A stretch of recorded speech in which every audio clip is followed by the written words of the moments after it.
CM Jaganmohan Reddy పరిపాలనలోనే బీసీలకు సామాజిక న్యాయం జరుగుతుందని బనగానపల్లె ఎమ్మెల్యే కాటసాని రామిరెడ్డి తెలిపారు. నంద్యాల జిల్లా బనగానపల్లె పట్టణంలో ఆయన మీడియాతో మాట్లాడుతూ విద్య, ఉద్యోగ, రాజకీయాల్లో ప్రాధాన్యత కల్పించిన ఏకైక నాయకుడు వైఎస్ జగన్మోహన్ రెడ్డి అని కొనియాడారు. టీడీపీ పాలనలో బీసీలకు మోసం చేశారు తప్ప చేసిన అభివృద్ధి ఏమీ లేదని ఎమ్మెల్యే కాటసాని రామిరెడ్డి ఆరోపించారు.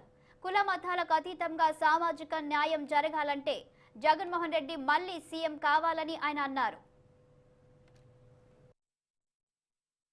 చెప్పి ప్రగల్భాలు పలికి ఆయనంతా ఎన్నికల తర్వాత వాళ్ళ గురించి కానీ, బీసీలు ఏ విధంగా బతుకుతున్నారు, వారి యొక్క జీవన విధానం గురించి కానీ, వాళ్ళ యొక్క పిల్లల భవిష్యత్తు గురించి కానీ, బీసీల కుటుంబ పరిస్థితుల గురించి కానీ ఏనాడు కూడా ఏ రాజకీయ పార్టీ కూడా ఈ రోజు వరకు ఆలోచించే పరిస్థితి లేదు.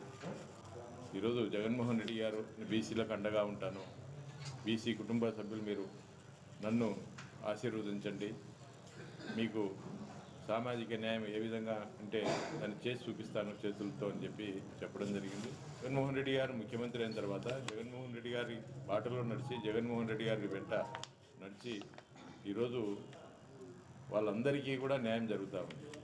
ఈరోజు అన్ని కులాల వారికి, అన్ని మతాల వారికి రాజకీయంగాను, ఆర్థికంగాను, సామాజికంగాను అన్ని విధాలుగా మరి న్యాయం చేస్తున్న ఏకైక నాయకుడు జగన్మోహన్ రెడ్డి గారు. 14 స్థానాలు బీసీలకు, ఎస్సీలకు, ఎస్టీలకు, మైనార్టీలకే కేటాయించడం జరిగింది.